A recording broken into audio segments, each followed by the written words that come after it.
All right, it's great to have Alan Vitercik today, giving us a TILOS seminar. So Alan currently is assistant professor in the management science and engineering department, and also jointly in computer science at Stanford. Okay, so Alan received her PhD from CMU in 2021, I believe, and her dissertation actually won several awards, including the SIG Econ Dissertation Award. Okay. Before she joined Stanford, she was this prestigious Miller's postdoc fellowship at Berkeley, UC Berkeley. So in general, Alan's interested in research at this intersection of machine learning, algorithms, discrete and combinatorial optimization, and also applications to economy and computation. And her work, she has received several awards. Recently, I think the Schmidt Science AI 2050 Early Career Fellowship, which is really excellent. So today, looking forward to hear Alan tell us about machine learning for discrete optimization. Great. Yeah, thank you. Thank you very much for the invitation and thanks for coming on the day of the NeurIPS deadline. Yeah, this talk is about using machine learning for optimization, and to give a bit of motivation.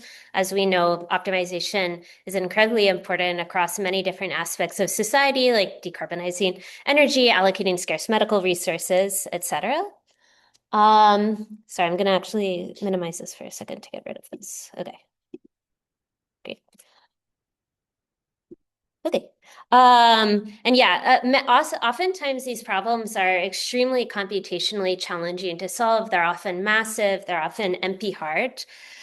And moreover, there's often many parts of the problems for which we have a lot of uncertainty. So for example, I'm going to be talking a lot today about rideshare, and oftentimes we have very uncertain predictions of what future demand will look like. So the overall goal of this research direction is to use machine learning to exploit the underlying structure of these optimization problems, and in particular to use machine learning to uncover and leverage historical patterns and various aspects of stability across problem instances, as well as to build optimization algorithms that are able to automatically adapt to uncertainty in the problem description.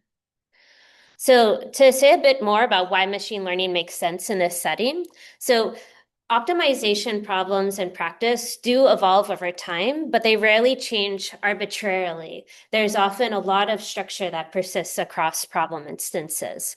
So for example, a shipping company is going to have to re-optimize the routes that it uses day after day as demand shifts, as traffic shifts.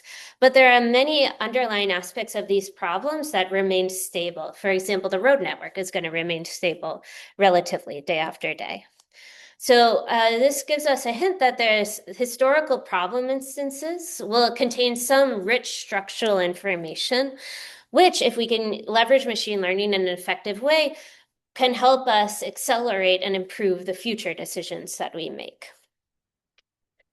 Okay, so yeah, this area is built on a rich history starting from like over 50 years ago when Rice posed the idea of like algorithm selection as a problem you might want to solve, where you might have many different problems, algorithms that you could use to solve your problem. Which one should you use? And then over the in the 80s, we started to see a few examples of neural networks being used to try to solve NP-hard problems, like traveling salesman problem.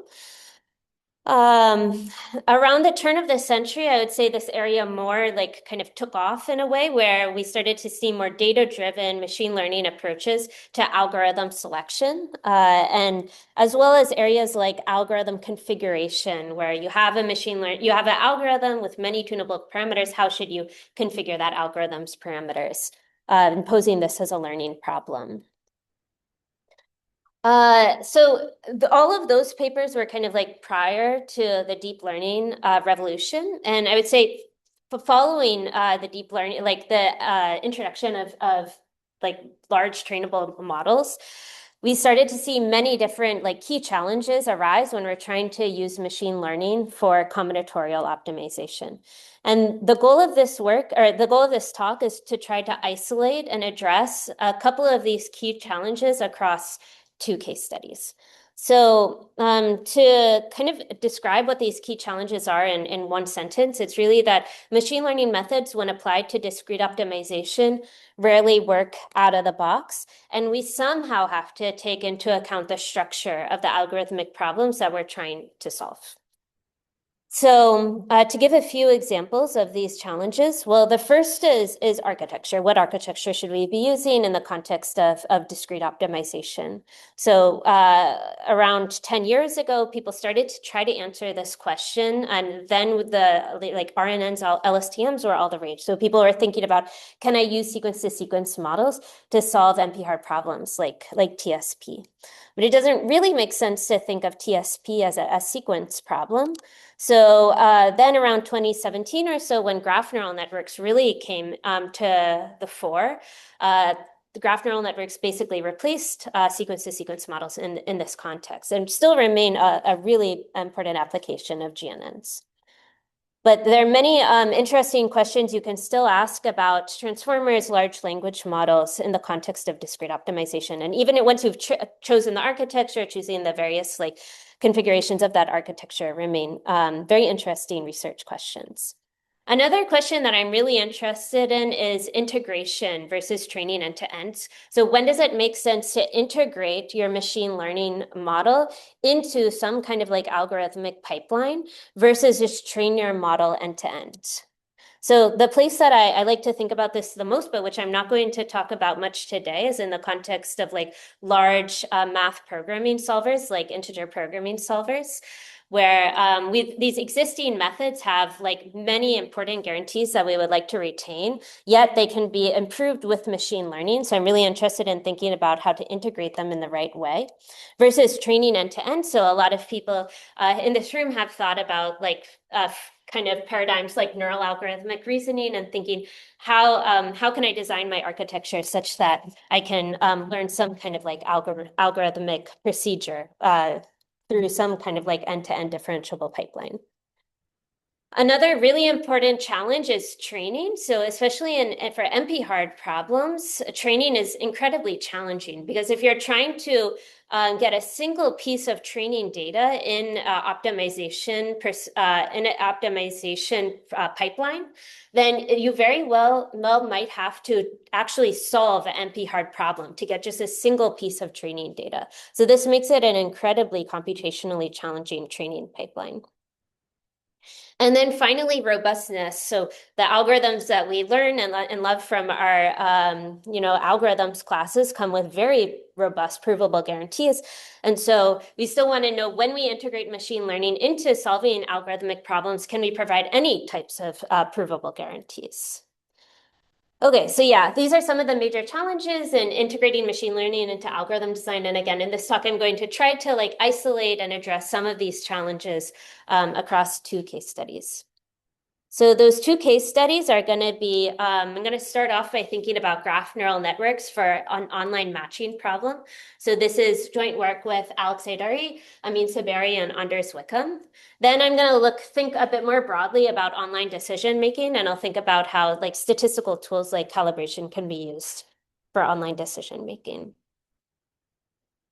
So online matching is an incredibly important problem across many like digital marketplaces like advertising, figuring out how to match website visitors to ads, crowdsourcing platforms like matching crowd workers to tasks, rideshare, even medicine like matching organ donors to patients, and so on. And the primary challenge across these domains is that we have to make these irrevocable decisions online and without precise knowledge of how demand is going to evolve in the future. So to give an overview of what I'm going to talk about in this section of the talk, we're going to look at this specific model of online matching, which has been studied across many different many different papers for online matching problems. So it's both general, but also specific enough to allow us to provide some kind of like theoretical guarantees. But the first kind of part of the talk is going to be empirical. We're going to train a graph neural network for this online Bayesian bipartite matching problem, OBBM. We're going to address the training problem. We're going to supervise using an exponential time online optimal policy for this problem. This will allow us to train on small graphs, but we are going to leverage the kind of natural size generalization properties of graph neural networks to train on small graphs, but then apply what we learned to large graphs. And we'll see that it performs well on many benchmarks. Then we're going to my favorite part of this paper, however, is the like more theoretical aspects, which is we're going to try to understand why GNNs work well for this online matching problem. And we'll see that there's kind of this structural correspondence between the types of functions that GNNs can learn and the types of functions that can emulate this online optimal policy for OBBM. And the challenge that we face is really just the sheer complexity of this online optimal policy. So it's known that it's NP hard to provide a constant factor approximation to this online optimal policy for some constant factor alpha. So just a very complicated beast that we're trying to approximate with a simple architecture. So I'm going to start off by telling you more about this OBBM problem, online Bayesian bipartite matching.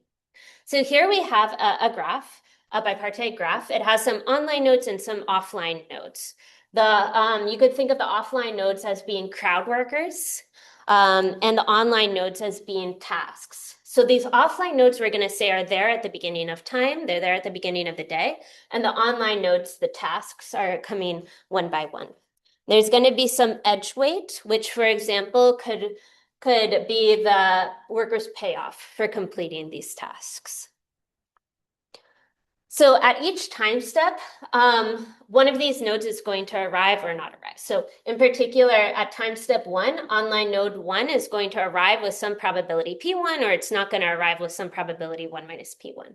At time step 2, node 2 is going to arrive with some probability P2, not arrive with some probability 1 minus P2.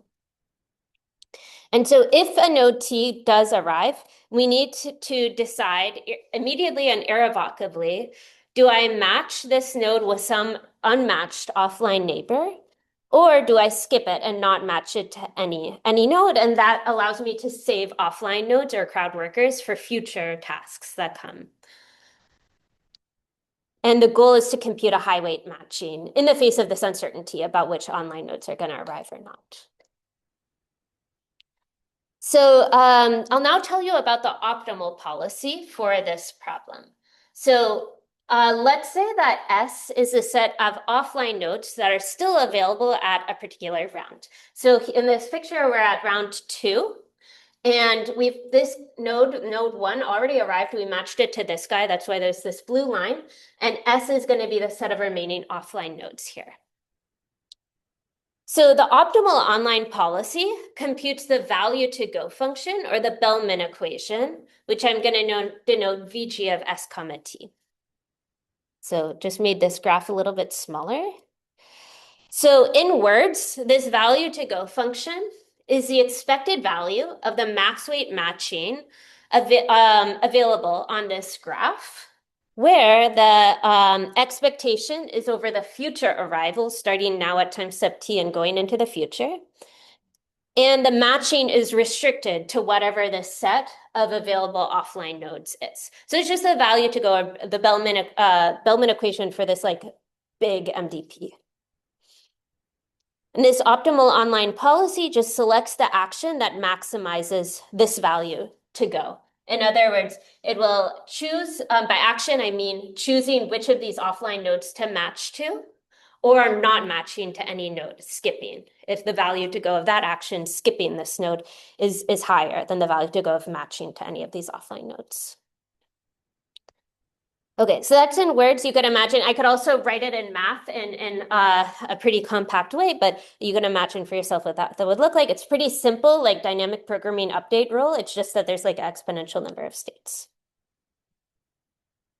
Okay, so that's the OBBM problem. Now I'll tell you about the experiments, kind of give you a taste of the experiments, starting with the ML setup.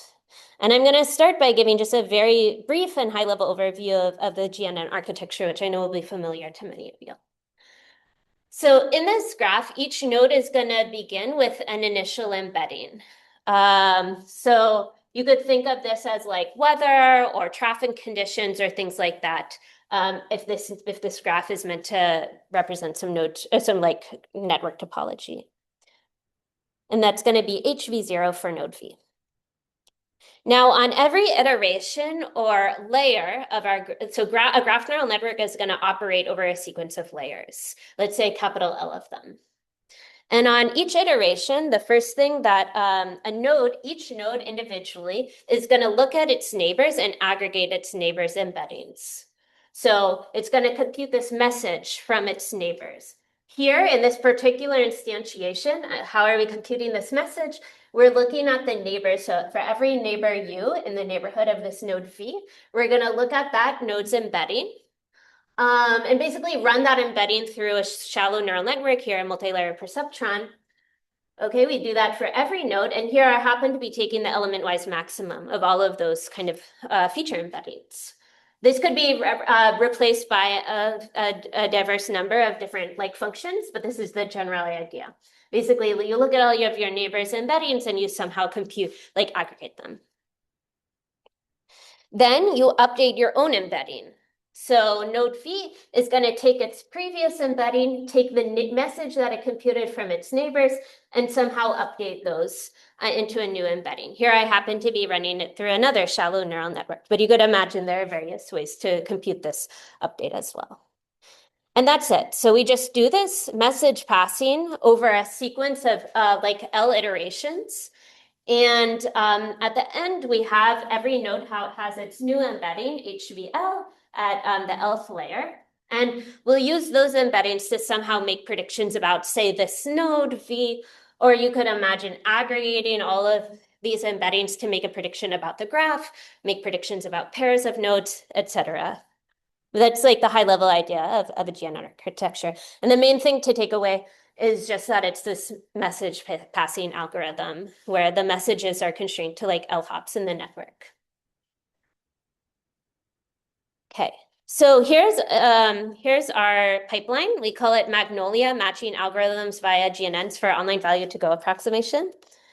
And okay, so we start off with a matching state. Some of the nodes in our graph have already been matched. One just arrived, some haven't arrived yet. And we also have this dummy skip node, which corresponds to like not matching a node to anybody and skipping it. We then add node features. These are simple in our setting, but you could imagine them being more complex, like representing weather, or traffic, or things like that. And then we pass this embedded graph through a graph neural network. And I'll mention a couple of design decisions, I guess, of this here. So here in this online bipartite OBBM setup in this model, we do assume that we know the underlying graph. I think it would be really cool to kind of like generalize this Magnolia framework beyond any assumption of knowing the underlying graph and maybe learning that from data. But here we are assuming we know the underlying graph. Something else we're assuming is that this probability of arrival is a node feature. So we do kind of stress test this assumption and assume we just have a noisy probability, and the results generalize relatively well to assuming we just have a noisy probability of arrival. But I think that would be really cool to learn from data as well and not assume it's a node feature.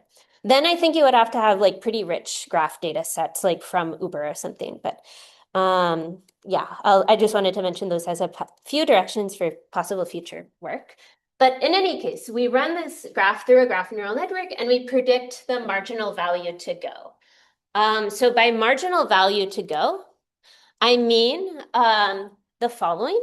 So for this online node T, we are seeing for every node in the graph, every offline node in the graph, what is the value of matching to that node?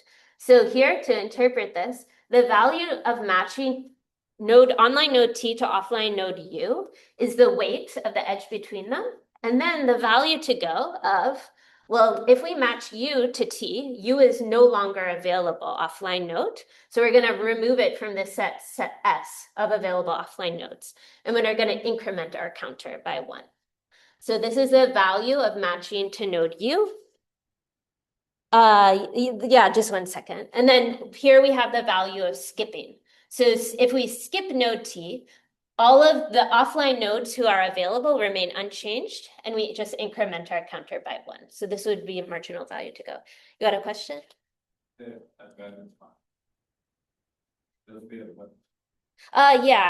Yeah. This is like the Bellman equation, of the value to go function for this MDP.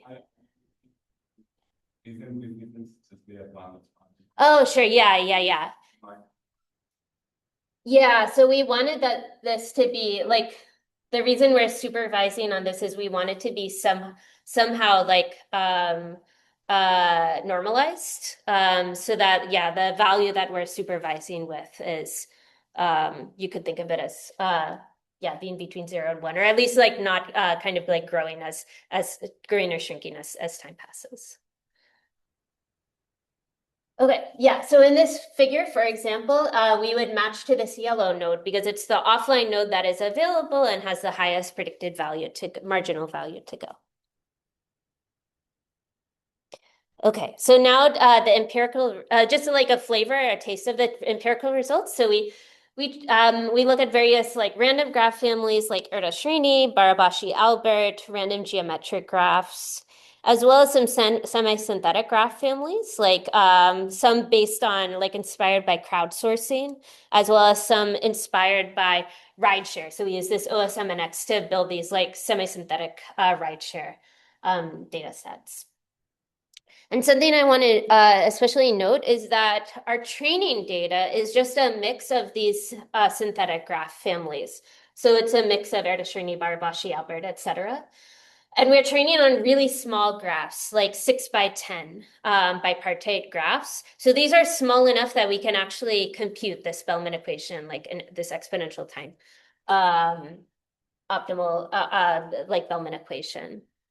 But we're going to test on like out of distribution to see how well this generalizes. And we'll also test on larger graphs. So here's just a couple of our experiments. So what's going on in these plots? So first of all, along the y-axis, we're seeing the average competitive ratio. By competitive ratio, I mean the weight of the matching that the algorithm produces divided by the weight of the offline optimal matching. And then we have a couple of like graph distributions, Erdős-Rényi, random geometric, some rideshare, and this crowdsourcing example. And then finally along the x-axis here, we have the total number of nodes that we're testing on.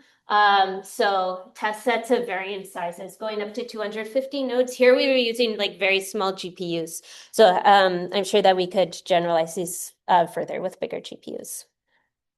And then finally, what are these different colored lines? So greedy, which is this blue line, is just a greedy algorithm. It just selects the highest weight available edge if there's available matching. Greedy T is slightly smarter. It selects a greedy edge if the weight exceeds a threshold and otherwise skips, where this threshold is trained on the synthetic graph mix, same as the GNN. LP rounding is one of the best pen and paper approximation algorithms. So we found that as the approximation algorithms get better, on the worst case, they actually get worse on these distributions. So we are choosing this Braverman and all baseline because it works best on these data sets. And the takeaway is that this GNN approach works very well. It also works on very well out of distribution, both on the kind of like rideshare examples, but also on bigger graphs. Okay, so that's some of our experiments, but in the interest of time, I want to save time for the theoretical guarantees that we provide as well. So the question that we're trying to answer with these theoretical guarantees is, why are graph neural networks well suited for online matching? And the intuition is that well, most practical instances are somehow well structured. They're not worst case. And we show this rigorously for random geometric graphs. In particular, we prove that under random geometric graphs, this value to go function, this Bellman equation, is nearly local in a way that I'll describe more in a minute. And random geometric graphs have been like studied in many kind of rideshare adjacent settings in spatial matching. Meanwhile, it's already known, like it's an important fundamental design decision of graph neural networks that they compute local functions. So there's this structural correspondence between the types of functions that GNNs compute and the types of functions that approximate the value to go function for random for matching. So to say more, so random geometric graphs are defined as follows. So we've got our offline nodes and our online nodes, L and R. We've got some distribution D as well as a threshold, capital delta. The way that random geometric graphs work is we first draw some like feature vectors of for the offline nodes and the online nodes from this underlying distribution D.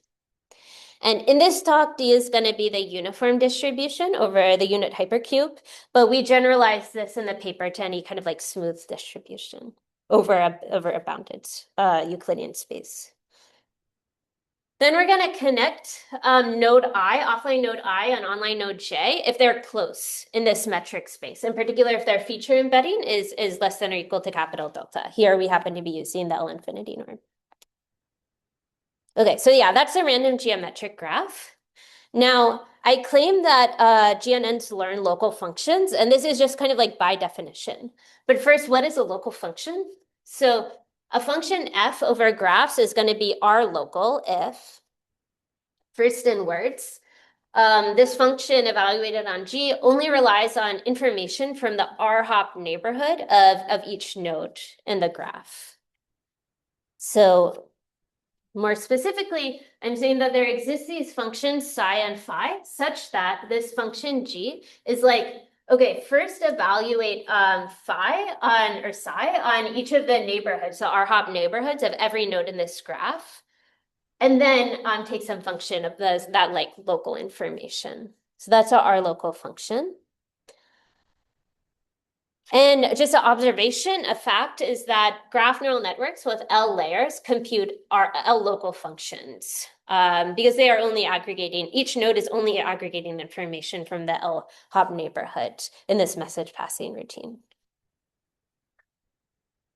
Now, I claim that value to go is locally approximable. So a function f is going to be R epsilon delta locally approximable over a graph distribution G if there exists a R local function H such that f of G and H of G are close. And this needs to hold with high probability, with probability 1 minus delta over the draw of a graph from this distribution.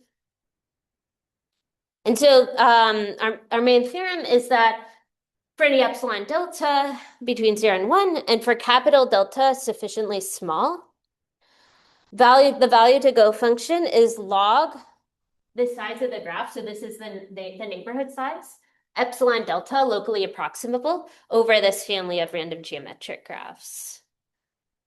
And I guess like one takeaway from this theorem is this log size of the graph. So oftentimes we train our graph neural networks to just have a constant number of layers. So ideally here we would actually want this to be somehow a constant.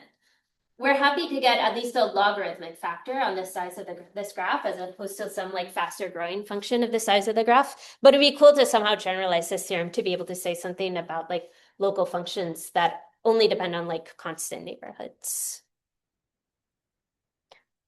And to give a tiny bit of the proof intuition, basically, so these random geometric graphs, you could think of them as you can split them into clusters with very few intercluster edges.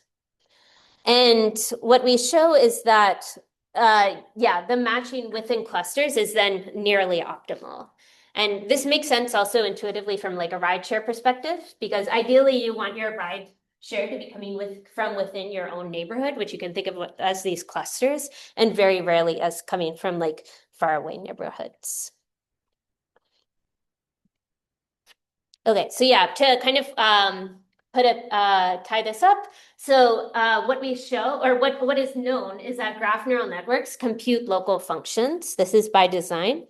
And what we prove is that for this family of random geometric graphs, this value to go function is locally approximable. So there's this like structural correspondence between the functions GNNs compute and the functions that can approximate this value to go function. Any questions about this half of the talk before I switch to another topic? Oh, on the chat.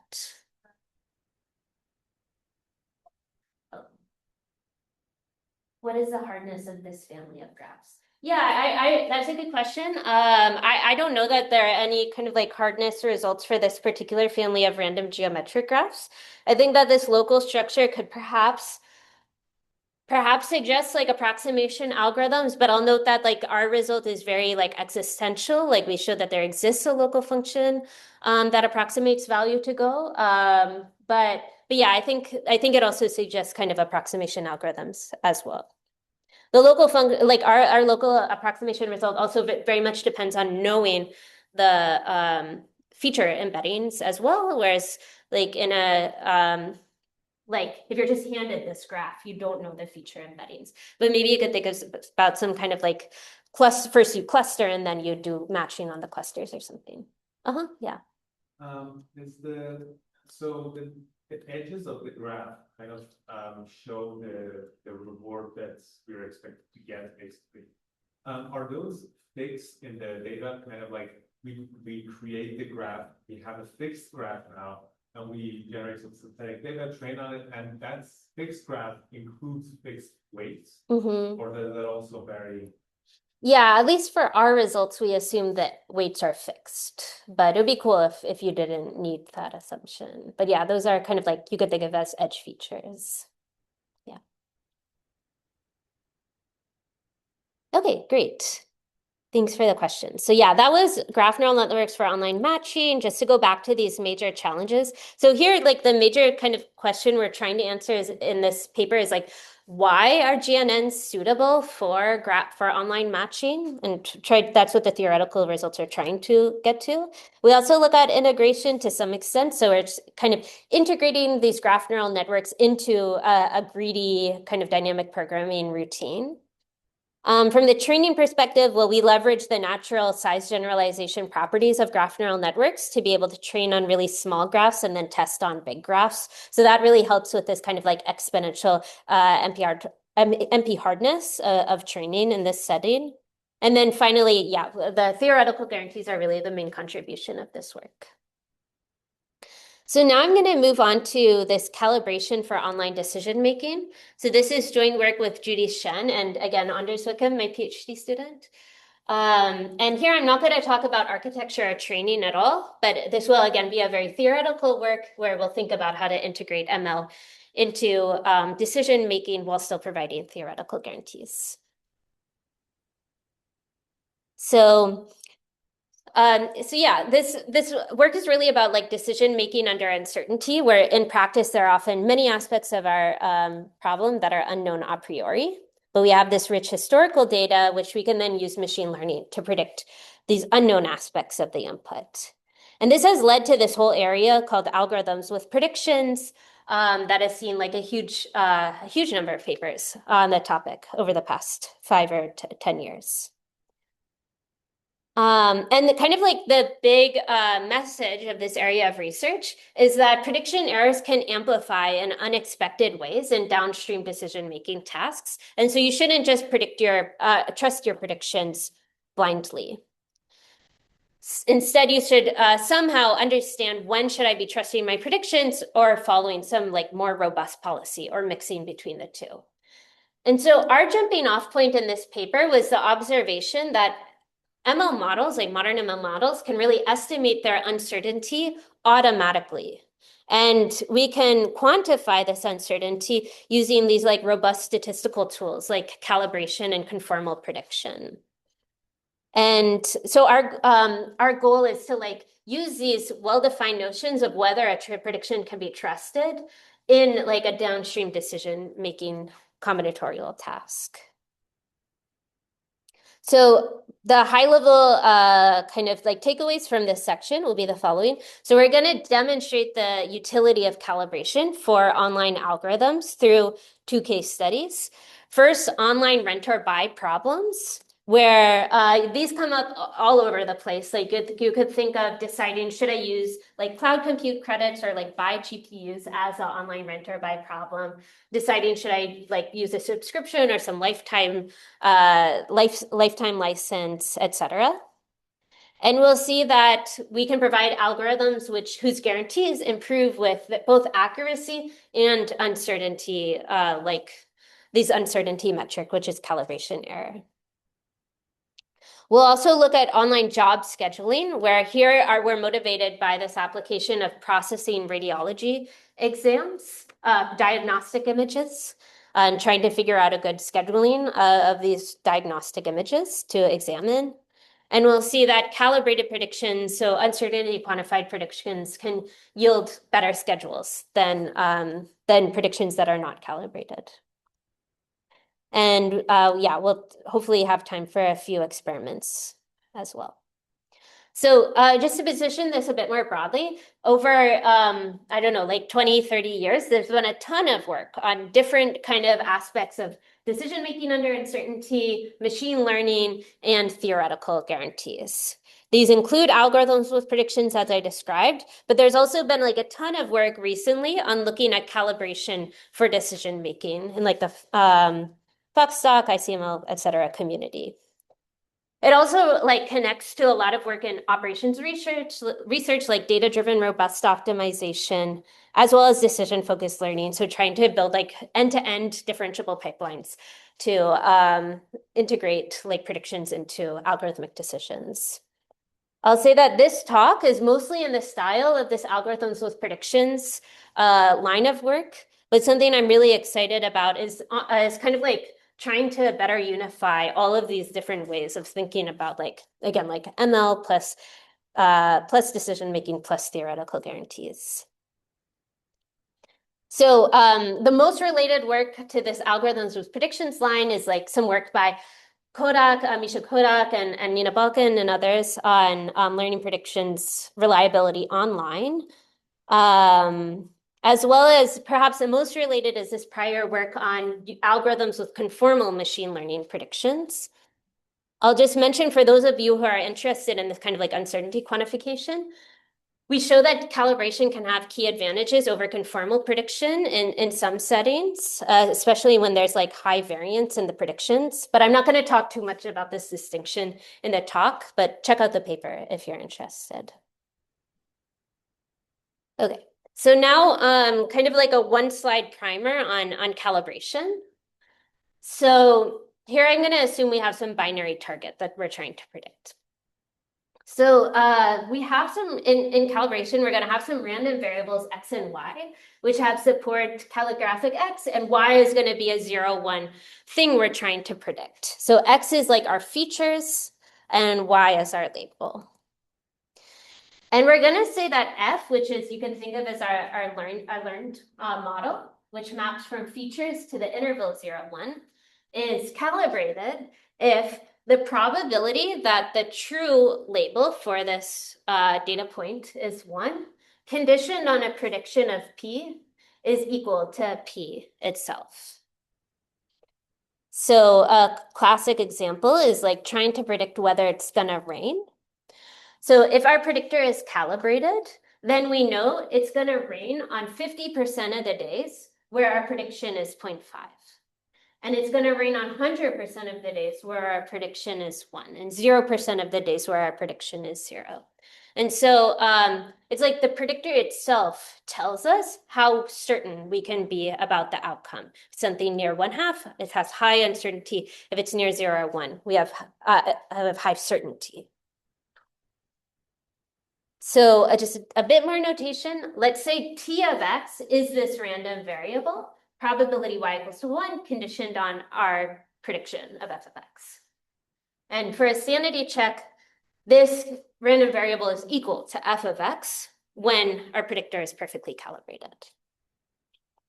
So this decomposition of the L2 error, of the mean squared error, is going to be helpful in a couple of slides. But it's a very nice way of thinking about L2 error in terms of this uncertainty quantification. Basically, it's telling us that the L2 error of our predictor can be broken up into the inherent uncertainty of the thing that we are trying to predict, that's y, our label, minus what I'm going to call the sharpness of our predictor. So that's the variance of this random variable t of x. And then finally, the calibration error. This happens to be like there are many different ways of measuring calibration error. This happens to be some expected L2 calibration error. But so yeah, we can break L2 error into uncertainty, sharpness, and calibration error. And this is useful because you can think of many calibrated but sharp and calibrated but unsharp predictors. So an example of a calibrated but unsharp predictor would simply predict the mean. It would predict f of x is just equal to the probability y is equal to 1 for any choice of x. And so this is perfectly calibrated, but it is totally unsharp. It doesn't use any of the features at all. So in particular, the sharpness is just 0 because it's just predicting a constant.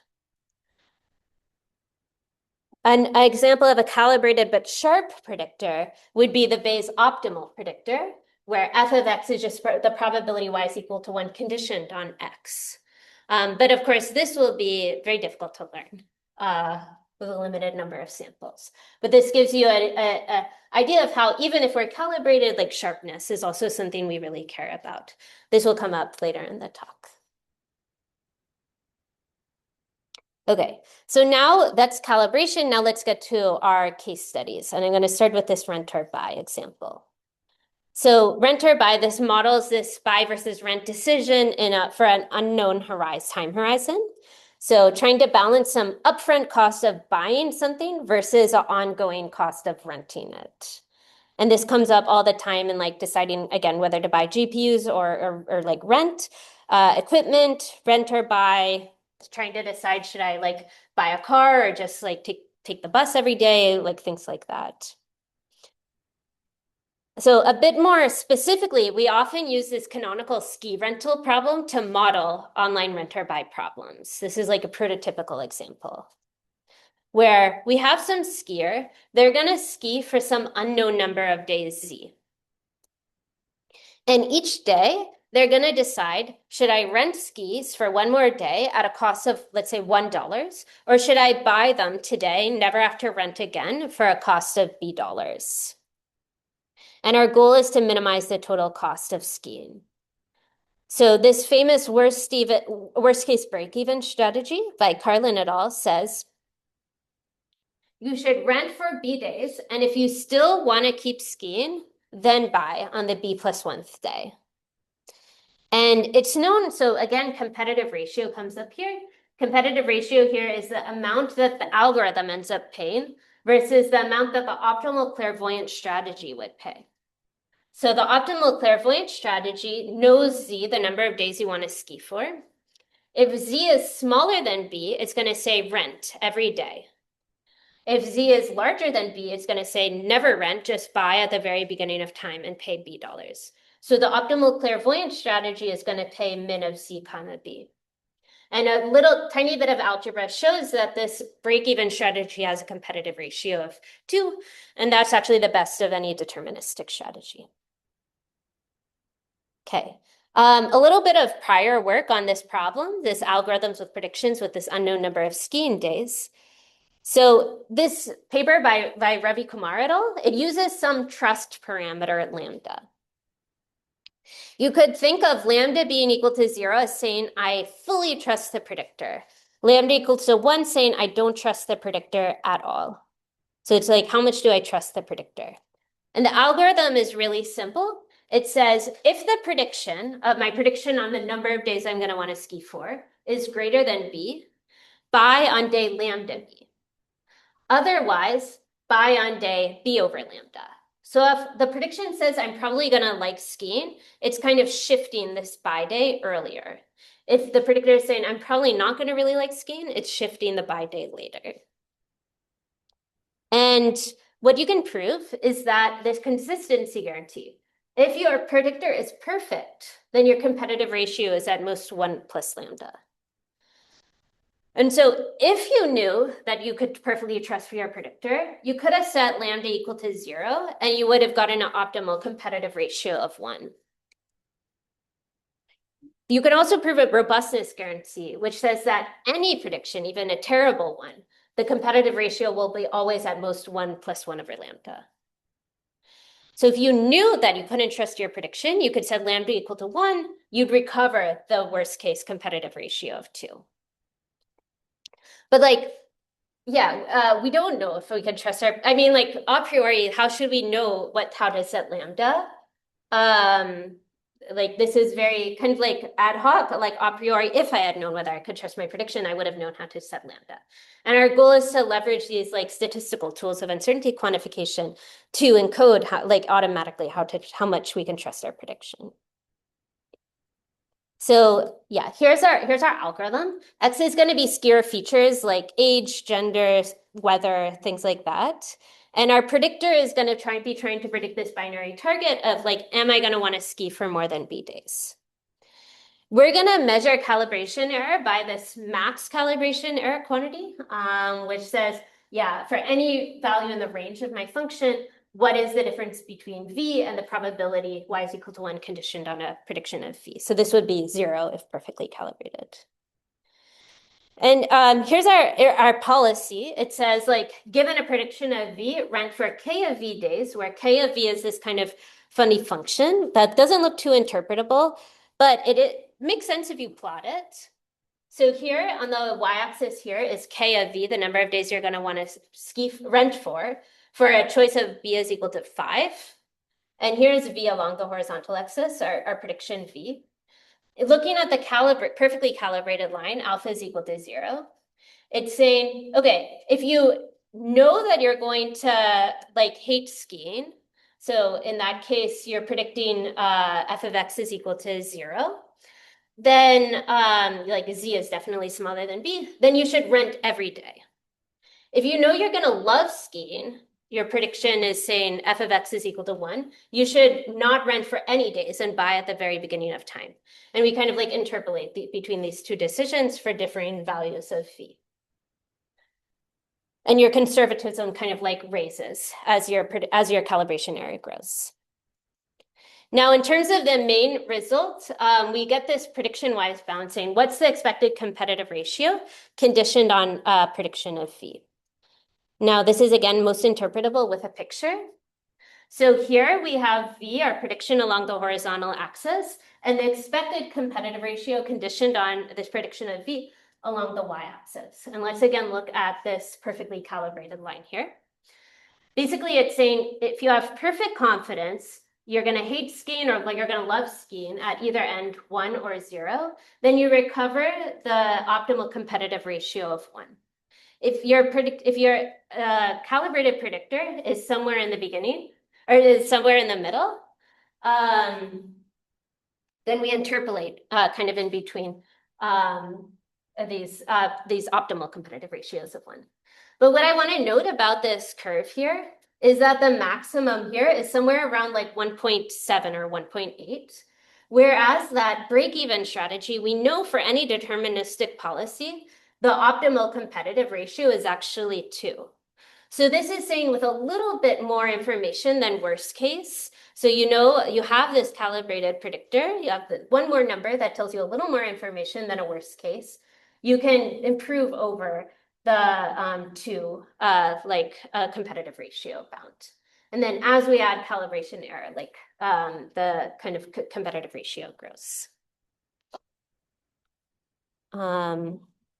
Okay, we also have a lower bound showing that these terms are tight, and you can also marginalize out like the kind of integrate over all possible predictions of V to get just a global upper bound of the expected competitive ratio.